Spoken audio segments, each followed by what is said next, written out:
The night was bitter, the kind of night that seeped through even the thickest coats. The city glistened with wet streets reflecting neon lights. Yet, for Richard Lawson, one of the wealthiest men in the country, there was no warmth in the world outside or within. He leaned back in his limousine, exhaustion etched into his sharp features. He had just left a grand charity gala where everyone had praised his wealth, toasted his name, and yet he felt nothing but emptiness. Richard had built an empire. Luxury hotels, skyscrapers, airlines. To outsiders, he was the definition of success, but to him, his achievements had become meaningless trophies. His fortune had given him comfort, but it had stolen his soul. His parents had died years ago, his siblings estranged, and his friends were only business partners wearing polite masks. Alone in his wealth, Richard wondered if life held anything more. As he stared out of the tinted window, something unusual caught his eye. A boy, no older than 10, shuffled along the sidewalk. He wore a thin, torn jacket and no shoes, his feet raw from the freezing ground. His small hands clutched an old backpack pressed tightly against his chest, as though it contained all he had left in the world. Richard sat forward sharply. "Stop the car," he told his driver. "Sir?" The driver slowed but looked uncertain. "Stop!" Richard repeated, his voice firm. The car eased to a halt, and Richard peered at the boy. There was something in the child's face, dark-skinned, tired, but filled with determination, that stirred a memory Richard had long buried.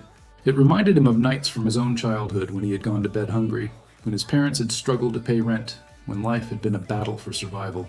He had spent decades forgetting, burying those feelings under money and success. But tonight, in that boy's face, the memories returned like a storm. "Just another homeless kid, sir," the driver muttered. "Happens all the time," but Richard shook his head slowly. "No, not just another kid." Against every instinct of a man who had spent years staying detached from the struggles of ordinary life, Richard made a choice. "Follow him," he said quietly. The limousine began trailing the boy at a distance. Richard rolled down the window, letting the icy air sting his skin as he watched the boy move cautiously down the street. For once, Richard wasn't thinking about deals, profits, or the stock market. He was simply a weary man following a child into the unknown, without knowing this decision would change both of their lives forever. The boy's walk was steady, but it was the walk of someone who knew danger could lurk around every corner. He glanced over his shoulder often, his posture tense, as though he had been hurt before and had learned not to trust. Richard felt his chest tighten. How many nights had this child walked like this? How many times had he fought against fear just to survive? The limousine moved slowly, its headlights dimmed. Finally, the boy turned down a narrow alley. Richard leaned forward, eyes straining to see where he was going. At the end of the alley stood a crumbling building, its bricks stained with age and its windows covered with boards. Above the door, half broken and faded, was a sign, "Community Shelter." The boy slipped inside quietly. Richard sat frozen. He had passed places like this many times before, but he had never dared to step in. To him, they had always been "for the less fortunate," a polite phrase he used when writing charity checks. He had thought his donations were enough. Now he wasn't so sure. "Should I wait here, sir?" the driver asked nervously, gripping the wheel. "No," Richard said firmly, already pushing the car door open. "I'm going in." "Sir, with respect, you don't belong." Richard shot him a look that silenced him. "Wait for me." The wind bit at his skin as Richard walked toward the door. For the first time in decades, the billionaire stepped into a world far removed from glass towers and marble floors. He pushed open the shelter door, and immediately the air inside hit him like a blow. The smell was sharp. Dampness, unwashed clothes, cheap disinfectant. The lights flickered overhead, casting shadows across the crowded room. Dozens of people sat or lay on old mattresses. Some coughed violently, others huddled together for warmth.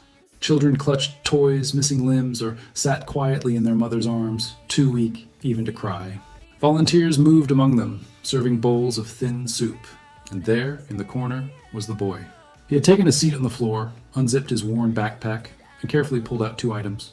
Richard's heart stopped. A faded photograph of a smiling woman. A small stuffed bear missing one eye. The boy pressed the photo to his chest with trembling hands, eyes closing for just a moment as though drawing strength from the memory. Then he tucked it away again, hugging the bear tightly. Richard swallowed hard. This wasn't just a homeless boy. This was a child who had once been loved, who had lost everything, and who was still trying to hold on. Richard's presence didn't go unnoticed. His tailored coat and polished shoes stood out among the ragged clothes around him. A volunteer, a middle-aged woman with tired eyes, approached him with suspicion. "Sir, can I help you?" she asked firmly, her voice protective of the space. Richard shook his head slowly. "No, thank you. I'm just looking." But he wasn't just looking. He was absorbing a reality he had ignored for years. He moved quietly through the shelter, his eyes falling on faces etched with pain. A man with a limp sat staring at nothing. A young mother rocked her baby, whispering lullabies, even though her own eyes were red with tears. Teenagers huddled in a group, pretending to be tough, but betraying their fear in every glance. Richard realized that this place wasn't just a shelter. It was a last refuge for those society had forgotten. He returned his gaze to the boy, who was now sitting with his soup. The child ate slowly, savoring each spoonful as though stretching the moment. He didn't gulp it down like he hadn't eaten in days, though clearly he hadn't, but rather he treated each bite as precious. Richard felt his throat tighten. The boy's dignity, even in hunger, was something extraordinary. He pulled up a chair quietly and sat across from him. "Hello," Richard said gently. "What's your name?" The boy froze, looking up warily. His eyes were dark, suspicious, hardened beyond his years.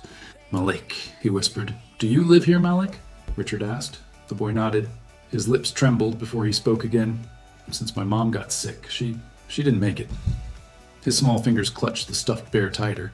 Now it's just me." Richard felt a pang in his chest, sharper than any business loss. "And your father?" Malik shook his head. "Never met him." The billionaire was silent. For the first time in years, he had no words. He was a man with more money than he could ever spend, sitting across from a boy who had nothing. And yet that boy still carried more strength in his small frame than Richard had in all his wealth. The night grew quieter inside the shelter.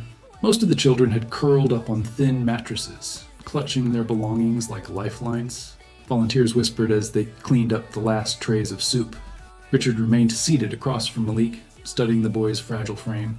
Something inside him urged him to know more, even though he feared the answers. "Malik," Richard said gently, "how long have you been here?" Malik shrugged, his small shoulders lifting under the oversized jacket. "A few months. Since she left." His voice cracked, but he fought back the tears. "She was sick, really sick. I tried to help, but the medicine was too much money." Richard's chest tightened. Malik looked down at his bowl. "One night, she told me to be brave. She said I'd be okay." He sniffled, rubbing his nose with his sleeve. "Then, she didn't wake up?" Richard reached out instinctively, resting his hand on the table. He didn't touch the boy, but the gesture was there, quiet comfort. "And you've been alone since then?" Malik nodded. "The shelter people are nice. Sometimes they give me food, sometimes not enough for everyone. But it's better than the streets." His eyes flickered to the backpack. "I keep her picture with me, and this bear. She gave it to me when I was little. I don't let go of them. It makes me feel like she's still here." The boy's resilience stunned Richard.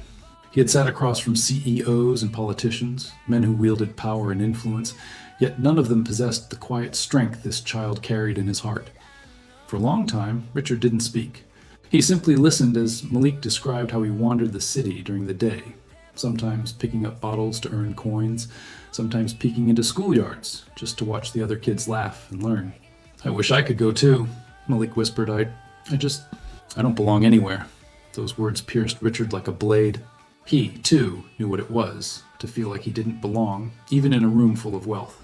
And suddenly, he understood. This wasn't coincidence. This meeting was meant to happen. That night, Richard couldn't bring himself to leave.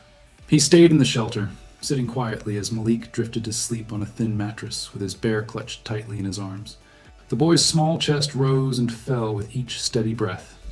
Richard leaned back against the cold wall, but his mind wasn't in the present. It had traveled decades into the past, to a time when he had been no different from Malik. He remembered being 8 years old, shivering under a blanket full of holes. His father had worked 3 jobs, just to keep food on the table, while his mother had skipped meals so her children could eat. He had walked to school with shoes that leaked in the rain, embarrassed but determined. Nights had been filled with the sound of his parents whispering, wondering how they would pay rent. Richard had promised himself back then that he would escape. And he did. Through hard work, scholarships, and eventually ruthless ambition, he had climbed out of poverty. But as his wealth grew, so did his distance from those memories. He had built walls so high that he could no longer see the world he came from. Now, watching Malik curl up with nothing but a bear in a photo, Richard felt those walls crumble. He saw himself in the boy. The same hunger, the same loneliness, the same fierce will to survive. But there was one difference. Richard had been given opportunities along the way. Malik had none. Suddenly, Richard realized his fortune wasn't just money. It was power to change lives. And maybe, just maybe, this boy was the reason he had been given so much. Not to buy more companies or build taller towers, but to lift someone else out of the shadows he once knew too well. At dawn, Malik stirred awake. He rubbed his eyes and quickly stuffed the bear back into his backpack, as though afraid someone might steal it. Richard, who had barely slept, watched him quietly. "Where are you going?" Richard asked softly. "To the school," Malik said. "Not to go inside, just to watch.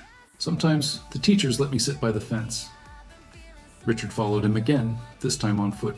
Together, they walked through the chilly streets until they reached a brick school building buzzing with children. Laughter echoed as kids spilled into the playground with colorful backpacks and fresh uniforms. Malik stopped at the fence, his fingers curling around the cold metal bars. His eyes lit up as he watched. For a moment, he looked like any other child, hopeful, full of longing. "I want to be in there," he whispered. "I want to learn. My mom always said I was smart." Richard's heart broke. The sight of Malik outside the fence was more powerful than any image he had ever seen. It was a symbol of all the children locked out of opportunity, not because they lacked ability, but because the world had turned its back on them. "Do you want to go to school, Malik?" Richard asked. Malik nodded, but his smile faded quickly. "I can't. No money, no papers." For Richard, that was the final straw. His wealth, his exhaustion, his years of meaningless success, all of it suddenly had a purpose. He looked at the boy and made a silent vow. He would not let Malik remain on the outside looking in. The very next day, Richard returned to the shelter, not in his designer suit, but in plain clothes. He met with the manager, writing a check large enough to repair the crumbling building, buy new beds, and ensure food supplies would never run out again. The volunteers stared in disbelief, but Richard waved away their thanks. "Do something good with it," he said simply. Then he turned to Malik. "You don't belong here anymore," Richard said gently. "From today, you're coming with me." Malik blinked, his eyes wide with fear and hope all at once. "With you? But why?" Richard knelt so their eyes were level. "Because I see myself in you. Because you deserve a chance. And because no child should face this world alone." At first, Malik hesitated. Trust was not easy for a boy who had lost everything. But there was something in Richard's eyes, a sincerity he rarely saw in adults. Slowly, Malik nodded. Within weeks, Malik had a room of his own in Richard's mansion. For the first time in years, he slept on a soft bed, warm and safe. He enrolled in school, carrying a brand new backpack filled with books. He laughed for the first time, a sound that echoed through Richard's empty halls like music. Richard discovered something too. He wasn't just saving Malik. Malik was saving him, pulling him out of his loneliness, reminding him of love and giving him a purpose wealth had never provided. Months passed, and the bond between Richard and Malik grew stronger. Malik thrived in school, proving his mother's words true. He was brilliant. He loved reading, excelled in math, and dreamed of becoming a doctor one day. So, no kid ever loses their mom because of money. Richard supported him every step of the way. But he didn't stop there. Inspired by Malik, he launched a foundation for homeless children, funding shelters, education, and healthcare. He visited them often, no longer the weary billionaire, but a man with renewed energy and vision. The world took notice. News outlets praised him, but Richard didn't care for headlines anymore. His true reward was seeing children like Malik smiling, knowing they had a future. One evening, Malik sat at the long dining table in Richard's mansion, finishing his homework. Richard watched him quietly, a smile tugging at his lips. Malik looked up and said, "You know, if you hadn't followed me that night, I don't know where I'd be." Richard's eyes softened. "And if I hadn't followed you, I'd still be lost too." The two shared a smile, one filled with gratitude and love. From that night onward, Richard Lawson's legacy wasn't his wealth or his empire. It was the lives he changed, starting with a homeless boy named Malik, who had taught him the true meaning of life. And so the weary billionaire was weary no more. Your one click on subscribe and like gives us the strength to create more stories filled with hope and love. And when you share, you become part of someone else's happiness. Isn't that beautiful?